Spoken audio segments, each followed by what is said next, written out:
Harold Benton was not the type of man who spent much time looking back. At 74, his days followed a rhythm shaped by routine and a quiet kind of resilience. He lived alone in a modest home on Elderberry Lane in Harrisburg, Pennsylvania, surrounded by books he rarely opened and framed photos that collected more dust than memories. Each morning, he sat on the porch with his coffee, watching the neighborhood stir. Retired mailmen, veterans walking dogs, grandkids laughing on their bikes. They waved, he nodded. That was enough. But beneath Harold's calm surface was a silence he had carried for 5 decades. A silence that began in the spring of 1972. He was 24 then, living in New Haven, Connecticut, working night shifts at a tire plant. Her name was Lorraine, a college student with an easy laugh and an impatience for small talk. They were young, in love maybe, or maybe just two people drawn together by the pull of circumstance. Lorraine got pregnant. Harold proposed. She refused.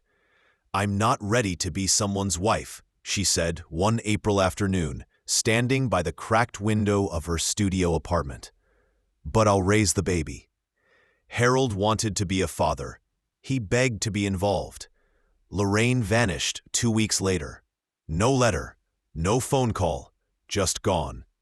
Over the years, Harold tried to find her. He wrote to old roommates, called every Lorraine bee in Connecticut, and once even drove to a university alumni event hoping she might show up.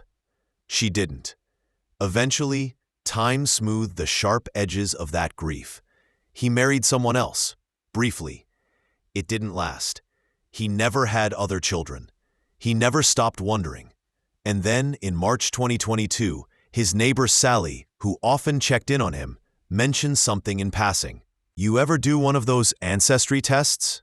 she asked, sipping iced tea across from him on the porch. Harold grunted. "What for? You'd be surprised what they turn up. A cousin of mine found a whole side of the family in Idaho. Never even knew they existed."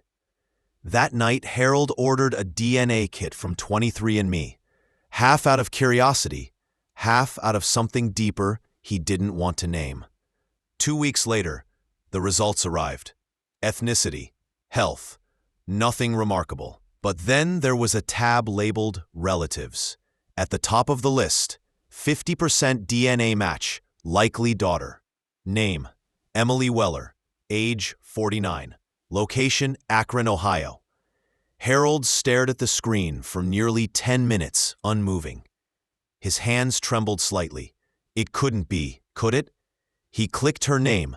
The interface allowed him to send a message. His heart pounded as he typed. "Hi, Emily. I'm not sure how to start this. My name is Harold Benton. I think I may be your father." He hit send, then closed the laptop. He didn't sleep that night. 3 days passed. Harold checked his messages every hour. Nothing. By the 4th day, he began convincing himself it was all a mistake. "Probably a glitch," he muttered, walking past the kitchen table where the laptop sat open like an accusation. But on the 5th morning, as he poured his coffee, the notification light blinked. One new message. Emily Weller. His fingers hesitated above the mousepad, then clicked. Subject, "I think we need to talk." "Hi, Harold. I wasn't expecting this. At all. I've known for a long time that the man who raised me wasn't my biological father, but my mother never told me anything else. She passed away in 2014. I don't know what to say. This is a lot. Can we talk?" Harold stared at the screen, reading and rereading those lines. His breath left him in a slow, shaking sigh. He responded with a simple yes, followed by his phone number. 10 minutes later, the phone rang. "Hello?" he said, voice tighter than he expected. A pause. Then a voice, soft, cautious, feminine. "Hi, this is Emily." She sounded younger than he imagined. Not a child, but not 49 either. Harold didn't know what to say. So he said the only thing that came. I've waited 50 years for this." The silence on the other end stretched long. Then she laughed, a nervous, slightly cracked laugh. "Well," she said, "I guess we both have a lot to catch up on." They spoke for over an hour. She told him she lived in Akron with her husband Peter. She had 2 grown sons, taught art at a public middle school, loved hiking, hated olives. Harold told her about his quiet life in Pennsylvania, his years at the tire plant. The dog he used to have, Max, who barked at mailboxes and once saved him from slipping on black ice. There were long pauses, not uncomfortable, just heavy with years that couldn't be filled. "Do you remember my mother?" she finally asked.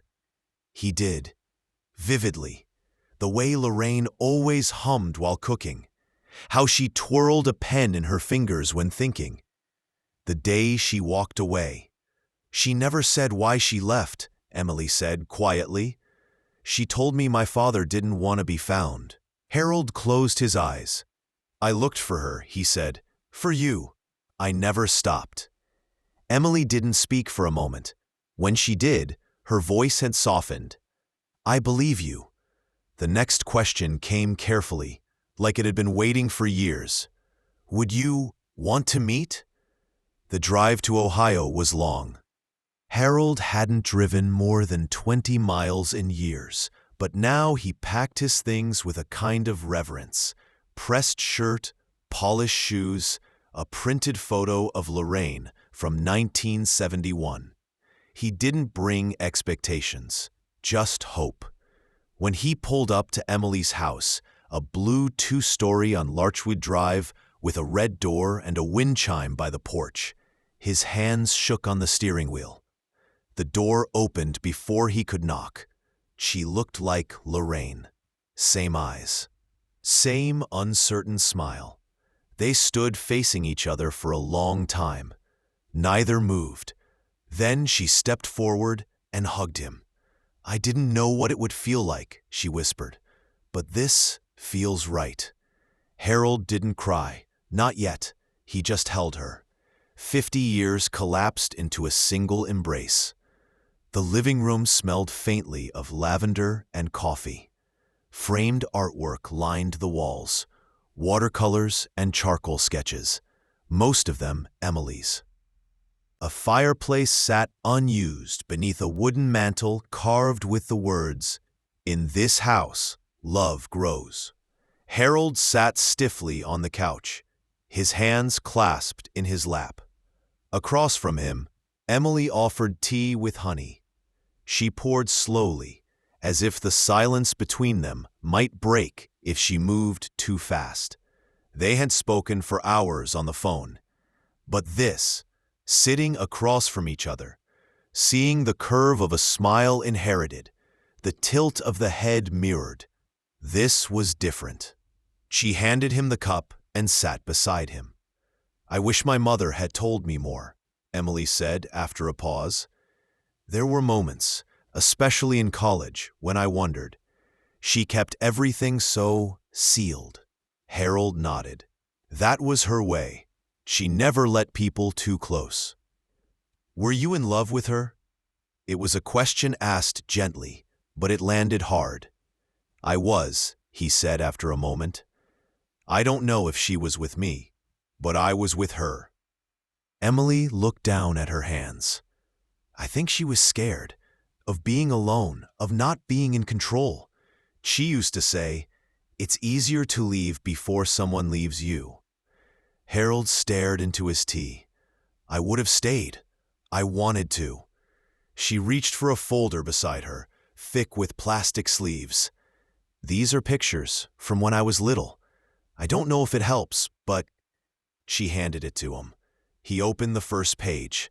A toddler in overalls, grinning with wild hair and frosting on her face. A girl at 5, missing front teeth, holding up a drawing of a tree.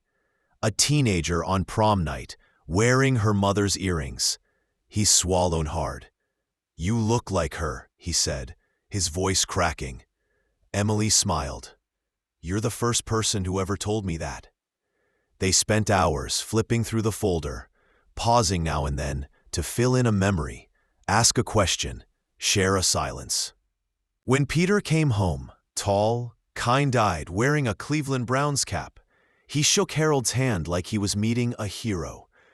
"She's waited a long time," he said simply. That night, Harold stayed in the guest room. Clean sheets, a window overlooking the backyard, and on the nightstand, a photo of Emily and her sons. He didn't sleep much. His mind replayed moments over and over. The first hug, the folder, her eyes. As the wind brushed the window panes, he whispered into the dark, "Thank you, Lorraine, for her." The next morning, over pancakes, Emily brought out a small box. "It's nothing fancy," she said, sliding it across the table, "but it's yours." Inside was a letter, yellowed, folded carefully. "I found it in one of my mother's books after she passed. I never understood it, but now I do." Harold unfolded the paper.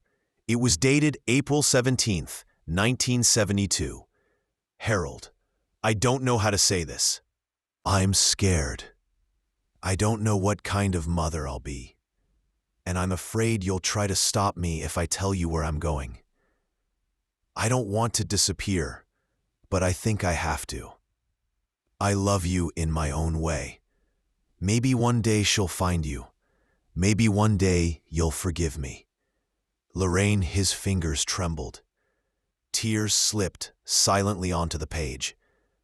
"I never got this," he said. Emily nodded.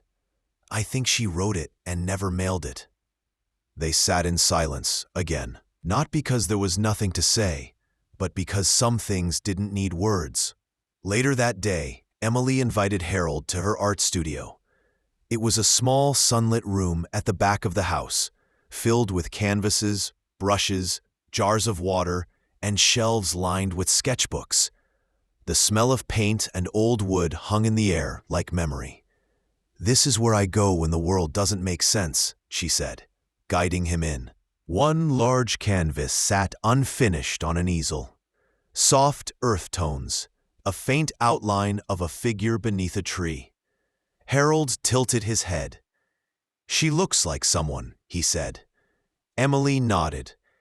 "I started it before I knew. I didn't realize I was painting her."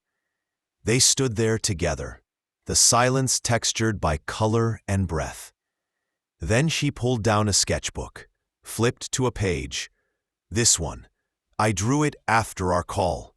It was him, or at least her version of him, seated on a porch, coffee cup in hand, his face worn but peaceful, eyes staring into something far beyond the page.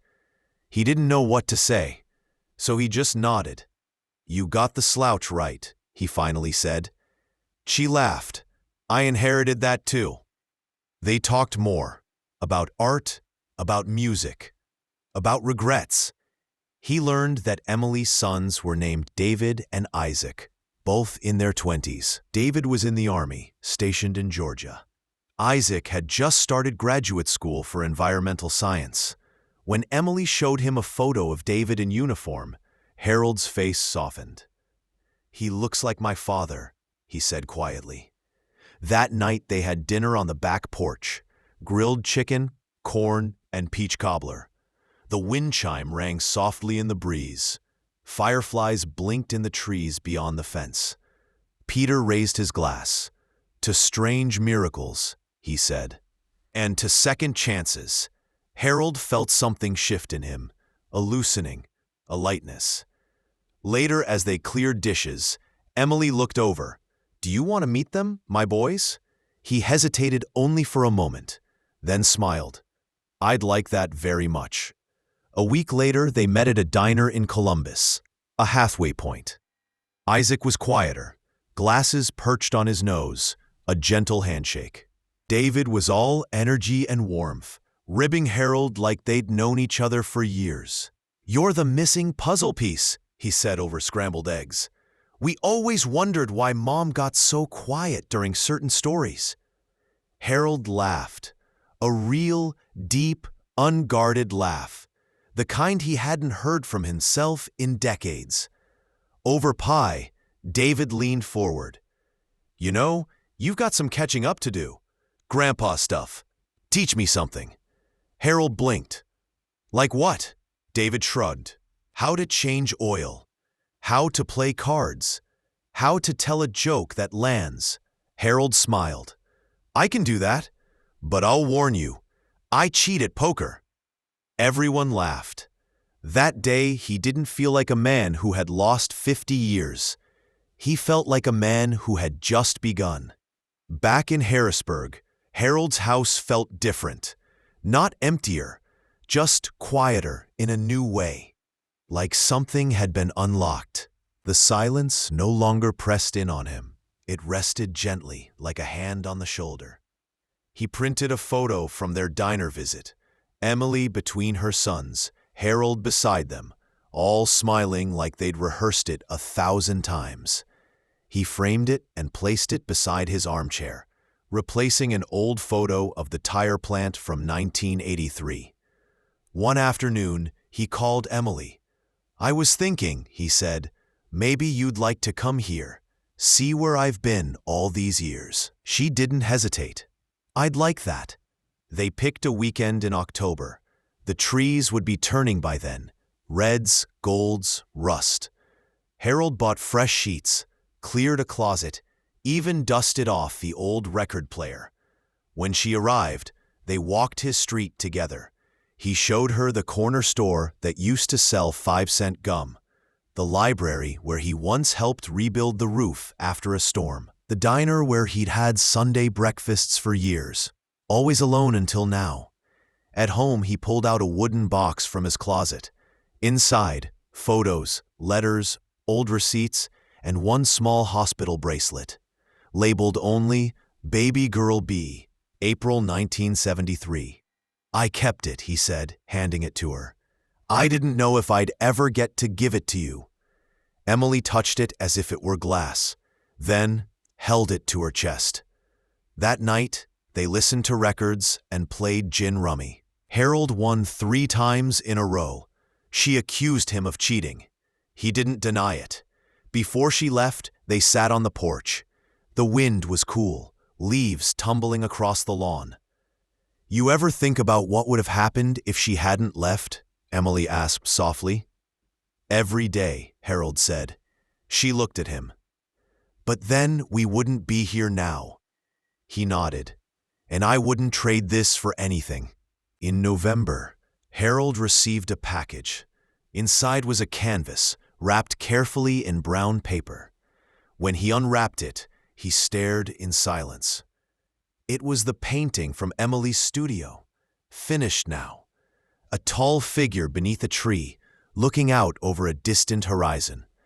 The brushwork was soft, tender. At the base of the tree, barely visible, 2 initials carved into the bark, H.L. Tears welled in his eyes. On the back of the canvas was a note, for what was lost, for what was found. Love, Emily. By Christmas, they had made new traditions, virtual dinners, handwritten cards, a shared playlist of their favorite songs. Peter joked that Harold was now part of their family group chat, whether he liked it or not. He liked it. For the first time in decades, Harold decorated a tree. Just a small one, in the corner of the living room. On top, he placed a handmade ornament Emily had sent, ceramic, painted with the word "found." In early January, snow blanketed the streets of Harrisburg. Harold sat by the window with a cup of black coffee, watching the slow, deliberate fall of snowflakes. They reminded him of time, how it drifts, quiet and unnoticed, until the world beneath looks entirely different. He had started writing again. Not books, not articles, just letters. Letters he would never send. One was to Lorraine. "Lorraine, I got your letter. 50 years late, but I got it. She found me, or maybe I found her. Maybe we found each other. She's remarkable. You'd be proud. I wish things had been different. I wish you hadn't gone. but I understand why you did, and I forgive you. Somehow, after all these years, there's still love in the wreckage. He folded the letter carefully, slid it into an envelope, and placed it in the same wooden box with the hospital bracelet. Not to forget, just to keep. One cold Friday, he had a checkup appointment. Routine, nothing serious. But as the doctor read his chart, she paused. "Have you experienced any dizziness recently?" she asked. "Just when I get out of bed too fast," Harold joked. She smiled politely, but something in her eyes shifted. After a few more questions and tests, she ordered a cardiac scan. "You've got a strong heart, Mr. Benton," she said gently, "but it's working harder than it should." Harold nodded. "I guess it's making up for lost time." The results came back a week later. Mild congestive heart failure. Manageable, but not something to ignore. He didn't tell Emily right away, not because he was hiding, but because he wanted their time to remain unburdened, at least for now. Instead, he sent her another letter, one she would read. "Dear Emily, I spent a lot of my life waiting for things. Waiting for someone to knock on the door. Waiting for time to pass. Waiting to be a father. I never thought I'd get that chance. But now that I have it, even just for a little while, I feel like the richest man in the world. Whatever time we have left, I want to spend it being your dad. Thank you for letting me. Love, Harold." In February, Emily visited again, this time with Isaac. They stayed 3 days, helped him repaint the back porch, organize the attic, and cooked meals together. On the second evening, Isaac found an old chessboard in a box marked "Garage Sale." "You play?" he asked. Harold smiled. "Used to." They set it up. He lost the first 2 games, won the third. Isaac claimed it was charity, but for Harold, it wasn't about the score. It was about the pieces coming back to the board, about the game resuming after a very, very long pause. Spring came slowly to Harrisburg that year. The trees on Elderberry Lane began to bloom, soft whites and pinks stretching out like exhaled hope. Harold found himself sitting longer on the porch each morning, a blanket on his knees, a journal on the table beside his coffee. He wrote down memories as they came, not in order, not for anyone else, just for himself. The smell of Lorraine's shampoo, the way Emily laughed from her belly, the touch of Isaac's hand on his shoulder when he stood too fast. There was something about writing it down that made it real, permanent. One morning, Emily called. "Dad," she said. Still a new word between them, still tender, still thrilling. "I have something to ask. A little crazy." "Hit me," Harold said. "We're planning a family photo session next month. Would you be in it?" He blinked. "You want me in the family photo?" "Yes, front and center." He paused, the silence stretching long enough that she added softly, "You don't have to, if I want to." The session was held in Mill Creek Park, outside Youngstown. The trees arched overhead like cathedral walls. The photographer, a friend of Peter's, set up beneath a maple tree just beginning to bud. Harold wore a navy cardigan Emily had given him. Isaac stood beside him, one hand resting lightly on his shoulder. Emily stood to his left, arm linked with his, while Peter and David rounded out the back row. The photographer snapped pictures, some formal, some candid. In one, Emily leaned her head gently against Harold's. That photo, the moment she leaned in, would later sit framed on all their mantles. At one point, as they took a break, David pulled Harold aside. "You're the missing part," he said. "You know that, right?" Harold smiled faintly. "Took me long enough to show up." "Yeah, but you did." That night, as they gathered around the table for dinner, roast chicken, mashed potatoes, Laughter echoing through the house. Harold raised his glass. "I used to think I'd be forgotten," he said quietly. "Just another name on a headstone someday. But now, looking around this table, I realize I'll be remembered. In stories, in brushstrokes, in chess pieces, in the way David jokes and Isaac listens." He looked at Emily. "And in you." There were tears, but no one wiped them away too quickly. They let them stay. Later, as he helped clear the plates, Emily touched his arm. "You've changed us," she said. "You coming back, it healed something I didn't even know was broken." He looked at her for a long time. "Funny thing is," he said, "you didn't just find your father. You gave me back my life." In late May, Harold returned to Harrisburg with a calm heart and a full calendar.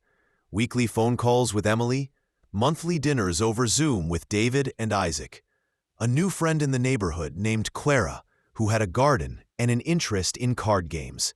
Harold began helping her with weeding on weekends.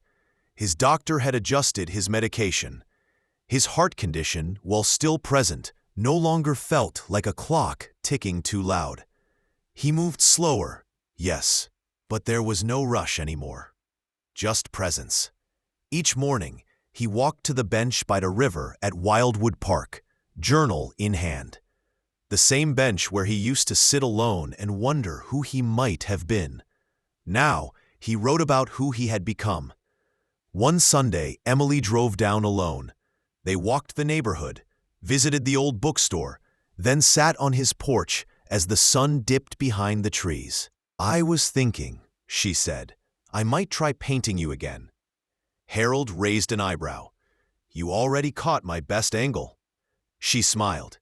"This time I want to paint you just as you are now." He nodded slowly. "Then paint me with this porch, and with you on it." That summer, her painting was displayed in a local gallery in Akron. Title: Found. It showed a weathered man on a porch, seated in peace, one hand resting on a folded letter.